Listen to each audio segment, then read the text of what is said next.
We've all had moments in conversations where we walk away feeling utterly disoriented, questioning our own memory, perception, or even sanity. You vividly recall an event or a conversation, but the other person insists it never happened, or that your memory is completely wrong. This isn't just a disagreement, it's a profound feeling of internal whiplash, where the ground beneath your reality seems to shift. It's a deeply unsettling experience that makes us wonder if our own minds are playing tricks on us, eroding our confidence in what we know to be true. This specific form of psychological manipulation has a name: gaslighting. The term originates from the 1938 play and subsequent 1944 film, Gaslight, where a husband subtly manipulates his wife into believing she's insane, even dimming the gaslights and denying they've changed. At its core, gaslighting is an insidious tactic where one person makes another doubt their own perceptions, memories, and sense of reality. It's not just a disagreement, it's a deliberate, systematic attempt to undermine someone's mental stability. Gaslighting works by systematically eroding our trust in our own judgment. The manipulator denies events, twists our words, dismisses our feelings, and even questions our sanity. Over time, this constant invalidation creates immense cognitive dissonance within us. Our brain struggles to reconcile our direct experience with the gaslighter's insistent denial. We begin to question whether our memories are faulty, our emotions are overreactions, or if we are indeed, as they suggest, crazy. This internal conflict is exhausting and deeply damaging to our sense of self. The phrases used in gaslighting are often deceptively simple, yet incredibly powerful. We might hear things like, "You're too sensitive," or "That never happened, you're imagining things." Perhaps, "You always blow things out of proportion," or "You have a terrible memory." These aren't just dismissive comments. They are carefully chosen to invalidate our emotions, our perception of facts, and our very sanity. Each phrase chips away at our confidence, making us believe that our internal compass is broken, and theirs is the only reliable one. The psychological impact of gaslighting is profound. Victims often experience heightened anxiety, confusion, and a significant loss of self-esteem. We start second-guessing every decision, every memory, every emotion. This constant self-doubt can lead to depression, isolation, and a feeling of being completely adrift. Our brains, designed to make sense of the world, are constantly trying to reconcile conflicting information, often leading us to conclude that the problem must lie within ourselves, as that feels like the only explanation for the chaos. One of the most insidious aspects of gaslighting is how difficult it is to detect, especially in its early stages. It rarely begins with overt aggression. Instead, it often starts subtly, with small, dismissive comments or slight distortions of reality that we might initially brush off. Over time, these instances escalate, slowly eroding our sense of what's real, because it often comes from people we trust, like partners, family members, or close colleagues. Our natural inclination is to give them the benefit of the doubt, making us even more vulnerable. Our brains are wired to seek coherence and consistency.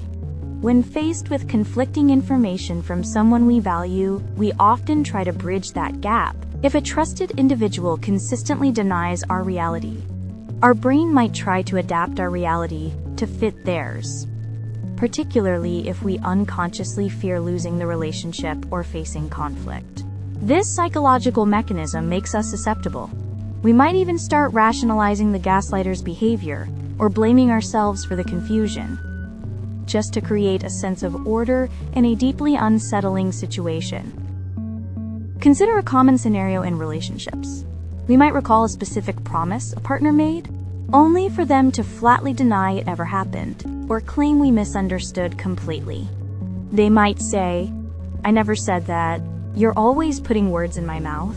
This isn't just about forgetting.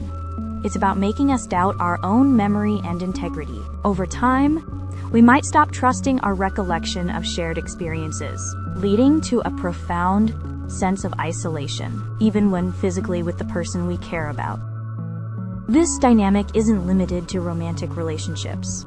In a professional setting, a supervisor might deny giving specific instructions, then blame us for failing to follow them. "I never told you to do it that way, you must have misheard." In families, a sibling might rewrite shared childhood memories, insisting a traumatic event never occurred or happened entirely differently. These scenarios, whether at work or home, erode our confidence and can make us question our competence and sense of identity within those spheres. So, what can we do? The first crucial step is to trust our gut feeling. If something feels off, if you consistently feel confused, anxious, or like you're going crazy after interactions with someone, pay attention. A practical strategy is to start grounding yourself in reality. Document events, write down conversations, key decisions, or anything that causes you to doubt your memory. This external validation, a written record, can be a powerful tool against the gaslighter's narrative, helping you hold on to your truth. Secondly, learn to recognize the patterns. If someone consistently denies your reality, dismisses your feelings, or twists your words, that's a red flag. When confronted, clearly state your reality without needing their agreement. Phrases like, "My experience is my experience," or "I remember it differently," can be empowering. You don't need to win the argument or convince them. You only need to hold firm in your own perception. This sets a boundary, preventing their distortion from becoming your truth. It's vital to understand that gaslighting is a manipulative tactic, not a reflection of your sanity or memory. Anyone can be a victim, regardless of intelligence or strength. If you've experienced this, it is a sign of psychological abuse, not personal weakness. Reframing it this way shifts the blame from yourself to the perpetrator and the tactic. Recognizing this is a powerful step towards healing and reclaiming your mental clarity and self-trust. Understanding that the problem lies with the manipulator, not with you. Gaslighting is an insidious form of manipulation that preys on our need for connection and our desire to trust those close to us. It creates a fog of confusion, making us doubt our most fundamental perceptions. But by recognizing the tactics, trusting our inner voice, and grounding ourselves in reality, we can begin to see through the distortion. Our memory, our feelings, our sanity, these are foundational to our existence, and protecting them is paramount to our well-being. It is about reclaiming our authentic self. The ability to trust our own reality is a cornerstone of mental health. When that trust is systematically eroded, the effects can be devastating. But understanding how gaslighting works is the first step towards dismantling its power. It empowers us to validate our own experiences and stand firm in our truth, even when someone else tries to convince us otherwise. In what moments have you felt your own reality being subtly challenged? And how did you reclaim your truth?